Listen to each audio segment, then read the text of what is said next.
So would you please begin your lecture right away? Yes. So thank you very much. It's really a pleasure to be there, even though remotely. Yes. So I'm going to speak to you today about a topic in physical AI. So my lecture is called From SLAM to Spatial AI, and I'll explain to you what that means. So I've been working in AI since the mid 1990s. So I did my PhD at the University of Oxford from 1994 to 1997. So this is me as a young man. And what I was doing back then was trying to enable this robot to navigate around a space. And we were doing that with cameras, with computer vision. And actually at the time, that was quite a new thing to do. So this was a mobile robot, and on top here, it had stereo cameras. And what we built was a system that enabled this robot to make a map of the space that it was in. So the maps that it built actually looked quite basic. So what we can see here, each of these dots or shapes here is the estimated position of one landmark in the scene. So that might have been a small visual point in the scene that the robot was able to find and estimate the position of. And then here you can see the estimated position of the robot. So this problem called SLAM, this word is actually an acronym that stands for simultaneous localization and mapping. So it means the fundamental problem faced by a robot, if you put it in an unknown space, how does it know where it is? That's what we call localization. And how does it make a map? And it turns out that you have to solve both of those problems together if you're interested in either of them. So it's a really kind of classic, difficult estimation problem in robotics. So here's another result. So this shows the estimated motion of the robot as it moved through the room and made a map of landmarks. So that was an interesting system, but it wasn't very flexible because it only worked with one particular type of robot, one particular type of camera setup. So what I worked on for several years after that was this system called Monoslam. So the idea here was could we make a SLAM algorithm? Sorry, let me just go back to the right slide. So can we make a SLAM algorithm that works just with a single camera and ideally with no other information? So we called this system Monoslam. So the setup here is really very simple. We have a single webcam here connected to a computer. I'm just going to start a video here so you can see the setup. We've got a camera which we're just holding in our hand, and we're going to move it around in this room. And we're going to move it quite generally in 3D. And the goal is to, in real time, estimate the 3D motion of this camera and build some kind of map of the room that it is in. So what you'll see next is the view from the camera. So as the camera is moving around, you'll see that it's seeing different parts of the room. And then we're running computer vision algorithms on the video that the camera is capturing.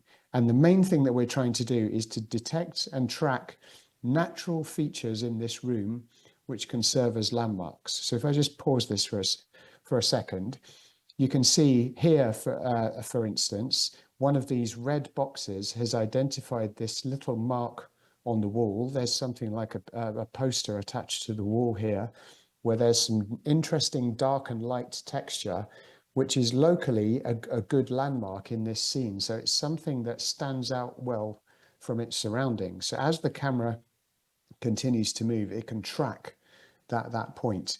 So as the camera observes the same point from, as it's moving, it gets lots of different measurements of where is that landmark relative to the current position of the camera. And then you can feed all of those measurements into an estimation algorithm.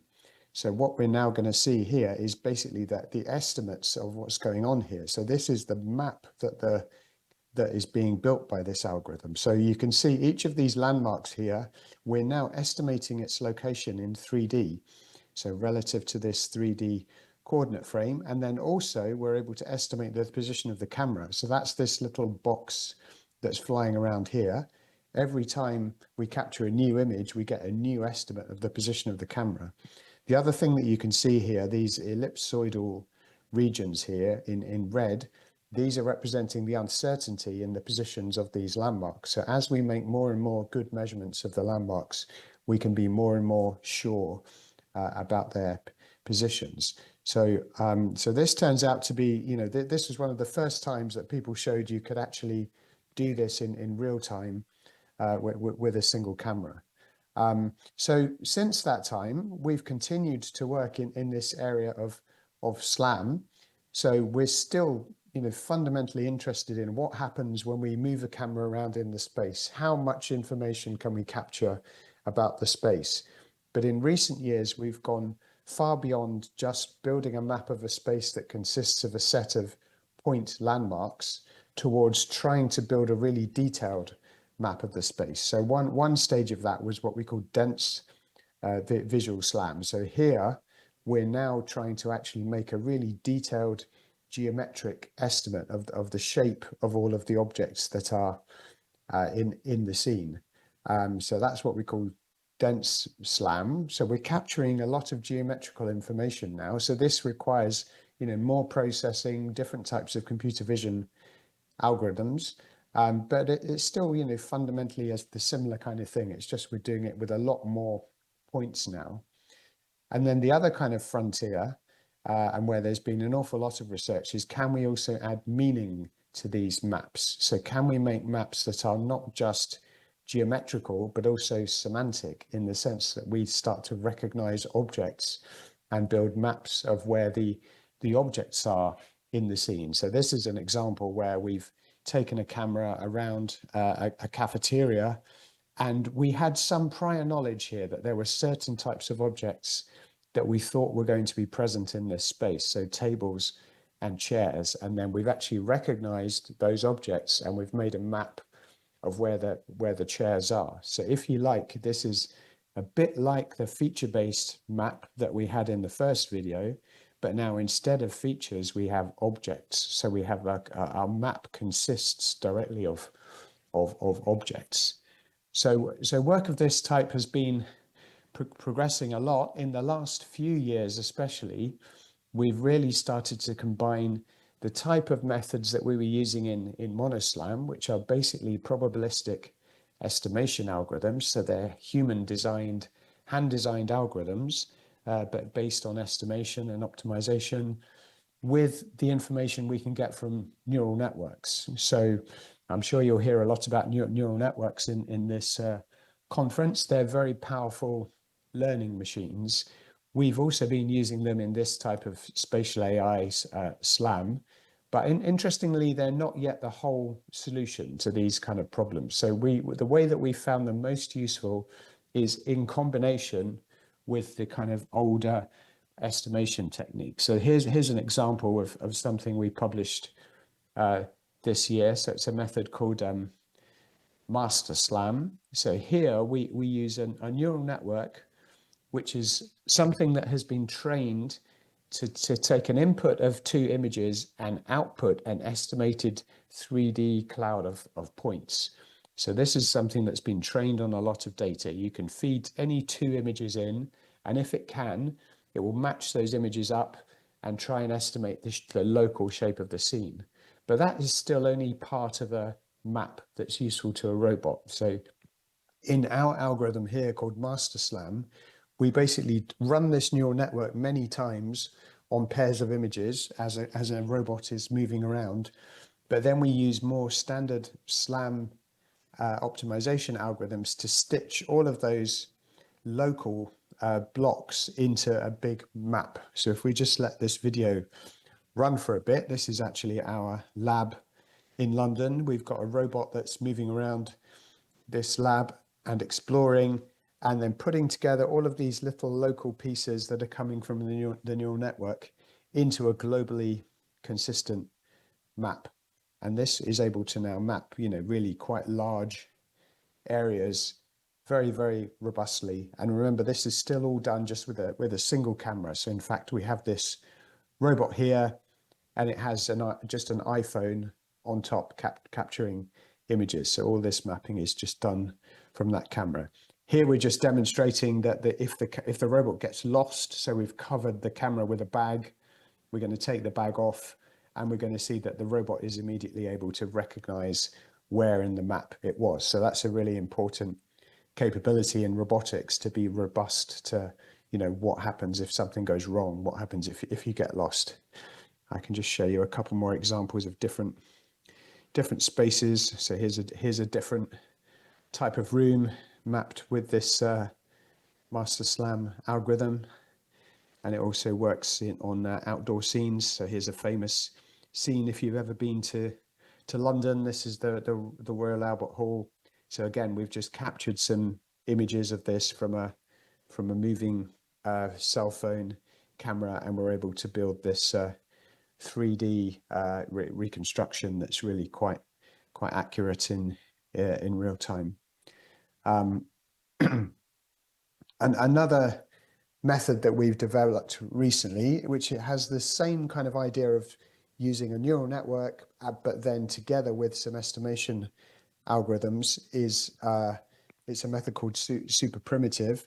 So here we have a different sort of neural network, which you feed one image into it, and the thing that it can predict from a single image is what we call a normal map.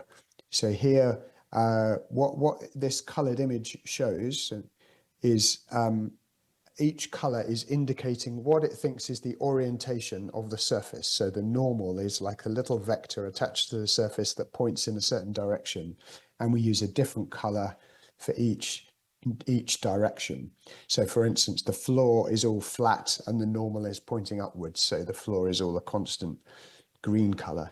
In this super primitive method, we take input images and we run two sorts of networks on them. One is it segments the input image into chunks, and the other is it runs this normal network. So we put those two things together, and it means that we can turn this local image into a set of chunks with local shape. And then as we run our camera over multiple frames, we can then estimate the positions of all of those chunks so that they're consistent. So if I just skip forward and show you a couple of examples of this running. Let me just find the best bit here. So this bit's quite nice. This is a London street scene. So again, we've got a camera moving along, and we're estimating the 3D shape of all of the objects that we can see here. So yeah, having worked in this area for many years, it's been amazing to see this kind of progress from what I showed you in the first videos, where we're mapping a room just with like 50 points, to now where we're able to in real time actually reconstruct this really detailed segmented object level geometry.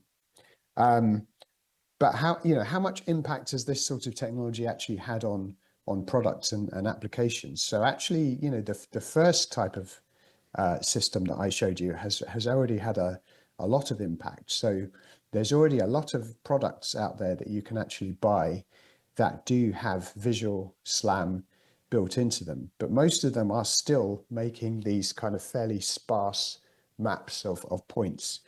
So some of these are things you would think of as robots. So one category is robot vacuum cleaners. Many of you might have might own one or have used one.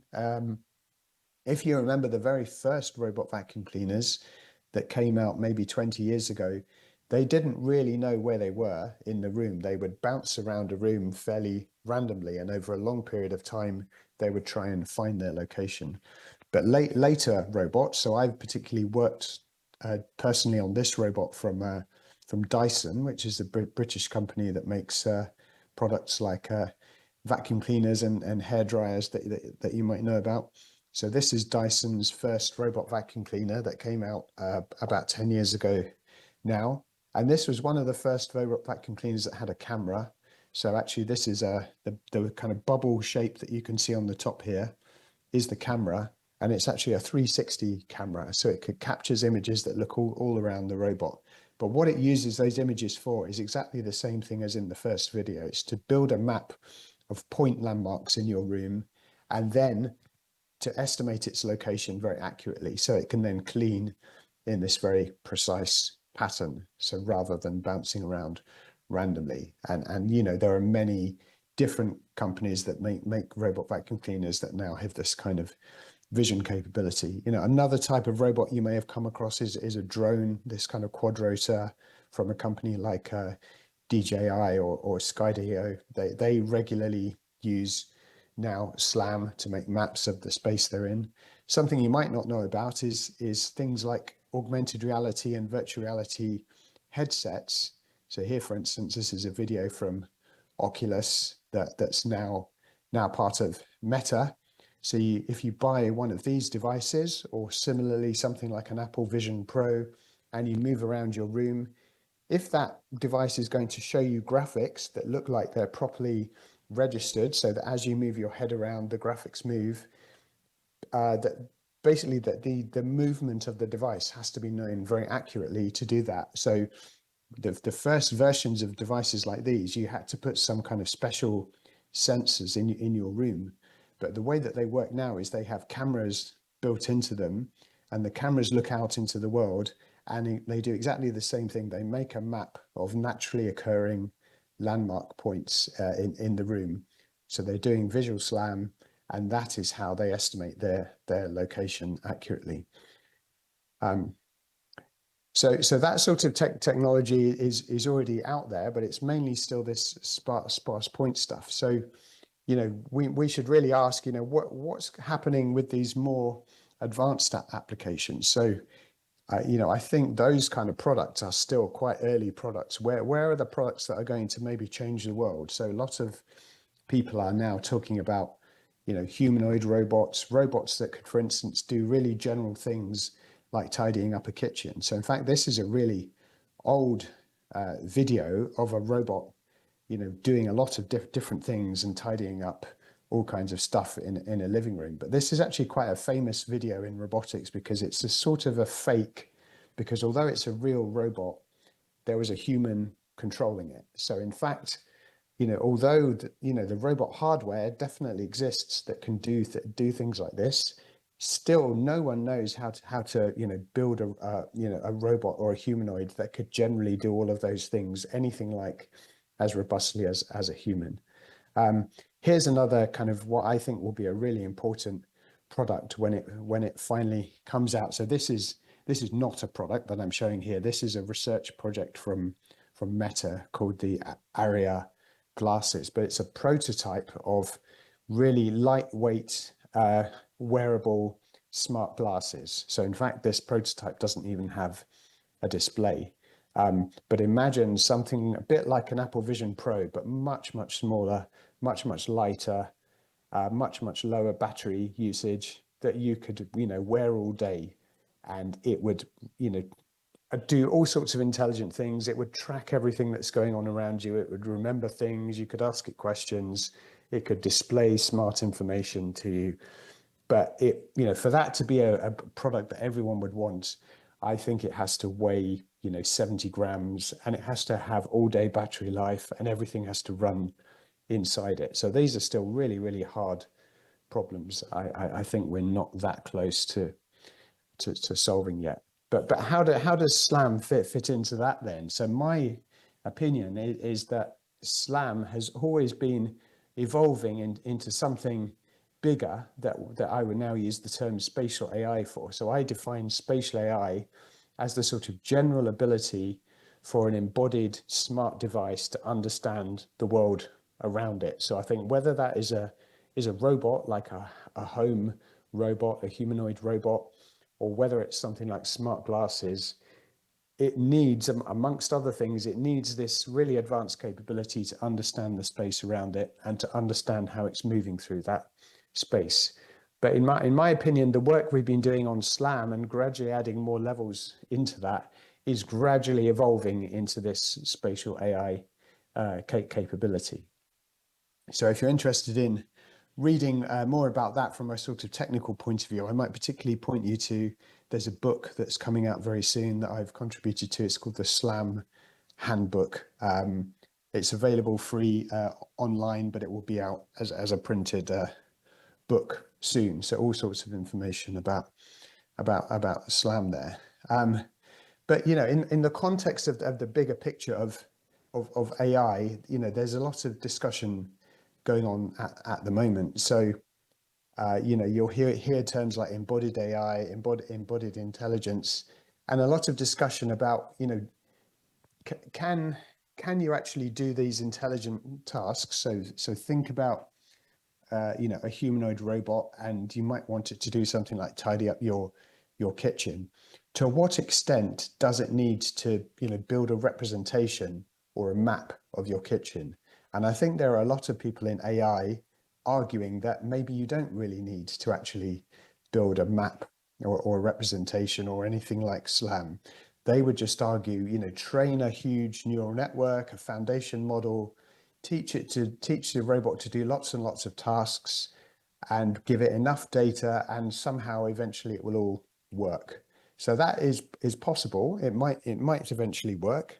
My kind of probable opinion is that it will require so much data that it might just be much too hard or infeasible, and you might be waiting a very long time for that approach to work. So what I personally think is more feasible is that the robot should be building some sort of map or representation of the space that it's in, and then it can use that map to plan and reason about all the things that it actually needs to do to be useful. I think the most useful discussion is, given that we do need some kind of representation, what should that representation be? And I think there's an interesting scale where at one end you've got something quite explicit, well, what we would really call a map, which looks maybe quite a lot like some of the videos I've shown you. You know, maybe it's a kind of 3D scene graph of all of the things of interest in a room, objects, you know, maybe people and other things, which might look something like the map that you have in a video game of a space. At the other end is something much more kind of abstract and implicit. It's a set of tokens in a neural network somewhere. You might use this term world model. That's a term you'll hear a lot these days.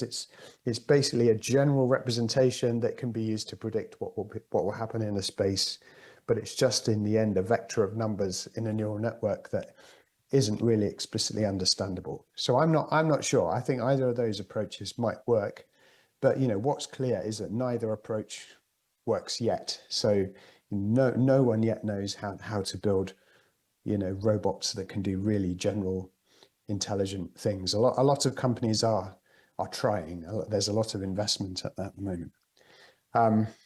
Okay, so in the last few minutes, I'd like to talk about something I'm especially interested in at the moment. So don't worry about the details of this picture here. The point that I'm trying to make is that a lot of these systems that we're building, so for instance, some of the SLAM spatial AI systems, they're quite complicated. So this is a rough sort of system diagram that shows the different sorts of processing, the different sorts of information that's flowing around and being represented. So it's complicated. It's also quite kind of heavyweight in terms of the amount of computation needed. So even in some of these real-time systems, you know, we're often running them on quite powerful PC type processors. We have some work being done on the CPU, obviously some work being done on the GPU, neural network elements, but also other things running on the GPU. And we've got a lot of kind of data flowing around. So one thing is that these things take a lot of power actually to run, and that is actually one thing that makes the complicated systems quite far away from real applications. So especially something like the lightweight glasses that I mentioned, we need to have much lower power. So I'm really interested in how we might get lower power. And one of the things that I think is happening is that we will start to see new types of computer processor coming out that are much more specifically designed for AI. So At the moment, of course, most AI runs on GPUs. So, of course, until recently, CPUs were the processors we've mainly been using for computer vision and AI research. Maybe 10 years ago, GPUs became very dominant. But both of those types of processors, they weren't really designed for AI. GPUs, of course, were designed for computer graphics. It turns out they're particularly good at running some particular types of computation that is useful in AI, some particular types of neural networks. But that's not necessarily the end of the story. And I actually think that in particular, if we want to optimize power efficiency, we should gradually move towards processors where rather than having like a processing capability and memory, the processing and memory will be much more mixed up. So certainly these processors of the future, I think, need to be very, very parallel. So a bit like GPUs, they need to do lots of things at the same time in parallel. But I think that the memory and the processing will be much more kind of mixed up. And you might think of them as big arrays of tiny little cells. Each one of those cells does some local processing, and then they pass messages between them to keep everything synchronized. So that's a kind of guess or a bet that might be the general way that computer hardware goes in the future. So I've been very interested in thinking about the properties of the algorithms that we work on and how we might make them fit these types of processor that we anticipate in the future. So one company in the UK that makes processors a bit like this is called GraphCore. They make chips that have a lot of these kind of connected processing tiles on them. And this is a kind of visualization when they compile an algorithm down onto their chip. It's almost like they map all the computation in the algorithm geographically down onto the chip.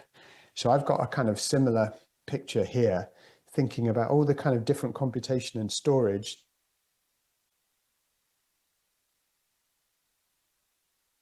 onto a chip. What we really do to do this is we identify the graphs in the algorithms and in the storage that we need to use in our method. So remember a graph in maths is basically a set of nodes or points that are connected by edges. So each of these is like some local piece of information, and then there's some connectivity structure.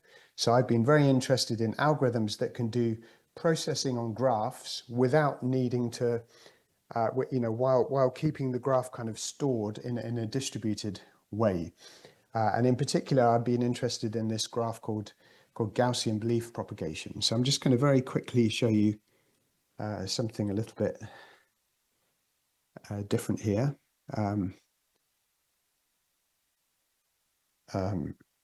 Yeah, so we've got an online article which you can actually look at on the web if you're interested. It's at gaussianbp.github.io, and it's an explanation of this algorithm called Gaussian belief propagation. I'm just going to very quickly show you one part here because this is interactive. So let's say we've got a set of nodes here that are connected in this pattern, and we're trying to basically estimate the position of these nodes based on a set of relative measurements. With belief propagation, we can do it locally by basically passing messages. So what I'm going to do here is every time I click this button, you can see some red blobs kind of flying between the nodes. And that's like the nodes, which each might be stored on a different, separate part of a processor. They pass messages between them, and that's how they all get synchronized. And so even more interestingly, they can pass the messages in almost random patterns, and this can still work.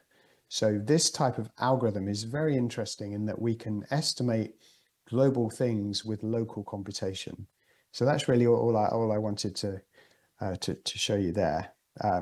So that sort of algorithm is very, very interesting. We've already done some kind of early work in thinking how we can take some of the algorithms we use in spatial AI and map them down onto these kind of graph processors and do very efficient things.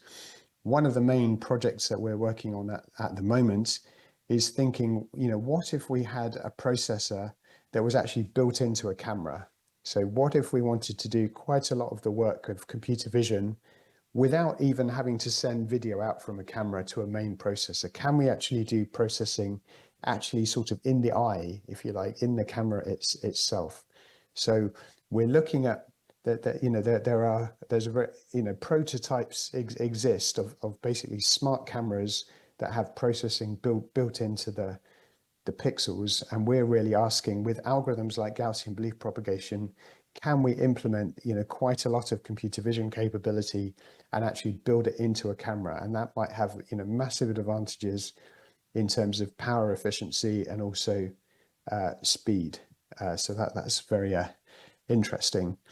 And so just one last thing to talk about, you know, similar algorithms to that. Once you've got an algorithm that can work in a distributed style, you could use that to distribute work across parts of a processor.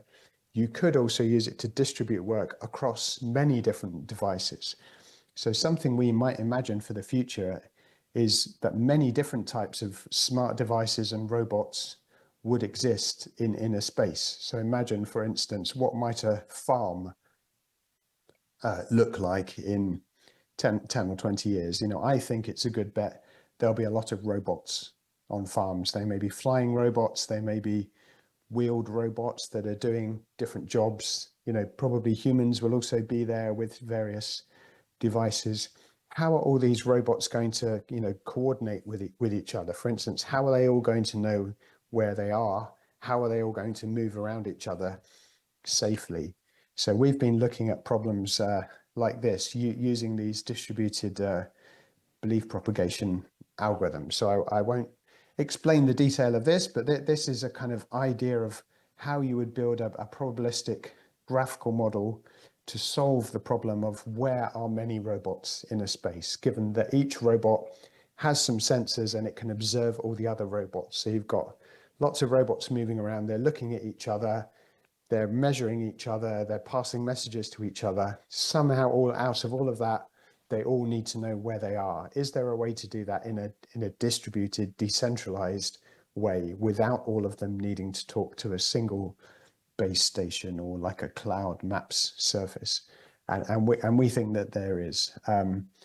So we've got a method called Robot Web that enables that. And just this video is just so this is just a little demo. This is just in simulation, but imagining, for instance, we have many drones, little quadcopters flying around in the space, and each of these drones has a camera, and each drone is observing all of the other drones, and then from all of these observations that each drone makes of the other drones, they can all estimate their locations in global space. And then the second part of that is, can they also plan safe paths so that they don't crash into each other? So let me just show you a little video of this. So here's a very simple example where we've got some robots that are trying to cross a junction without crashing into each other. So they need to solve an optimization problem that says, how do I adjust my motion so that I don't crash into the other robots? But you remember, every adjustment that every robot makes may affect everyone else. But, you know, if you do this properly, you can potentially achieve this, you know, very kind of high performance thing. So imagine, you know, possibly the road junctions in the future might look like this, that we could have hundreds of cars flowing through at high speed without crashing into each other. Okay, so I'm got to the end of my talk, so I'm just gonna conclude. So yeah, this area that I'm working in, spatial AI, it's been very exciting. I think it continues to be an evolution of this SLAM work that we've really done over many years. I think some of the important, you know, research questions over the next few years are about scene representation. So what are the right ways to represent scenes, and then also about computational patterns. So the algorithms that we use to do spatial AI, how should we design the algorithms, and how do the algorithms also relate to the processors and the hardware that we think might be coming soon? And just some more sort of personal conclusions. Yeah, I think, it's an interesting and challenging time to be working in AI. Clearly, there's a lot of excitement. There's also a lot of money. There's a lot of hype coming into this research area. And, some of the things I tell my research students, they might sometimes get a bit scared by that. And they think, what can we do against Google and OpenAI and, I don't know, Samsung and whoever's doing amazing things in AI and robotics. But I still think there's, real good science to still be done in this area. There's important things to find. And sometimes you say, a PhD student with a laptop can still change the world. I think there's still really important new things to be discovered that will still be very important. And just to finish by thanking my affiliations. So my full-time job is I'm professor at Imperial College London in the Department of Computing, where I run an academic research lab. I'm also co-founder of a startup in London called Slamcore that works on applied spatial AI solutions. So thank you. Thank you very much, Professor Andrew Davidson. 네, 큰 박수로 감사함을 좀 전해 주십시오. We deeply appreciate for your sincere contribution. You made this conference even more meaningful. So with that, we've got already collected 2 questions related to the agenda of your keynote lecture in advance from the floor. So can I deliver those questions to you one by one? All right, thank you. Yes. 네, 질문을 하나씩 전달 드리도록 하겠습니다. First question, we can see you have hands-on experience turning research into real product through your work with Slamcore and the Dyson Robotics. So based on your experience, what core technologies or infrastructure do you think Korea should prioritize in building a spatial AI ecosystems? Thank you. So, obviously I know Korea is already very, very advanced in a lot of these technologies.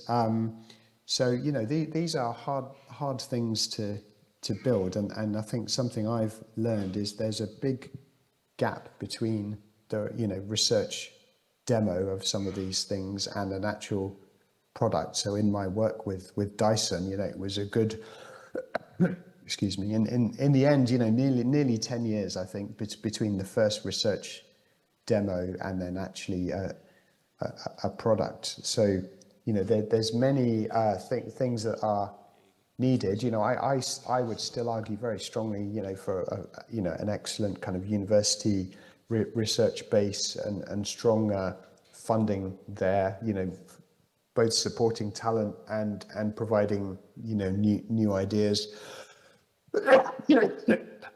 Excuse me. But then, also, links between universities and startups are a really important, part of this ecosystem.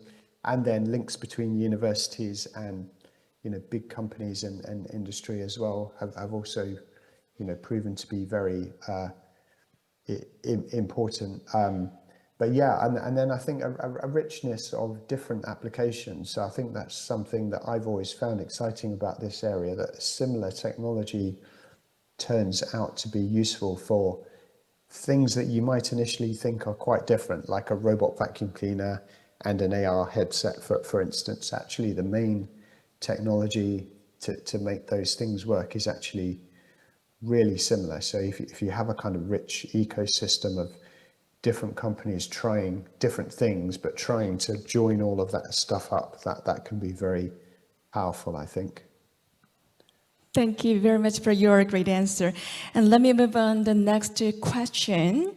You've described SLAM as a foundational technology that enables spatial AI among the many potential applications. Do you believe it will become the first killer app to reach mass adoption? And also, what do you think is the biggest technical or commercial hurdle that needs to be overcome for successful product? Yeah, I mean, I think as I explained, there are products that already exist based on SLAM, but I don't think any of them yet are truly mass market. I think, yeah, I mean, I mentioned a couple of what I think would really be important products. One would be, general robotics, a robot that you could really buy and expect it could do all sorts of different jobs in your home.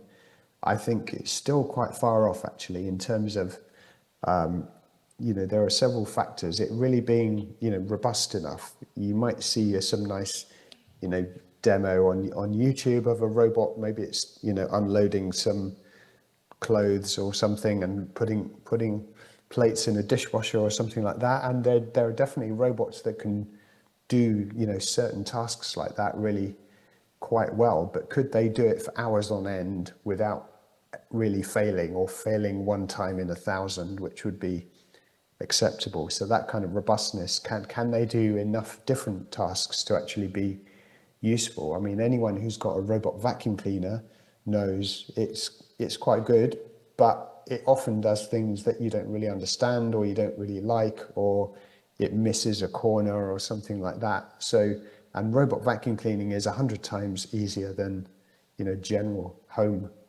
robotics. So I just think that the variety of tasks, I actually think indoor robotics is much harder, for instance, than autonomous driving of cars, just because there's a lot more variety in indoor scenes. So I still think there's a long way to go. In the other kind of area that I mentioned, things like AR, wearable glasses and things like that, I actually think that power usage is a really difficult problem at the moment. So how can we, if you an Apple Vision Pro, you buy it and it has, it's first of all, it's this pretty big thing on your head. It's quite a bit uncomfortable to wear for more than a few hours. It also has like a battery that you put in your pocket, so it's quite kind of heavy.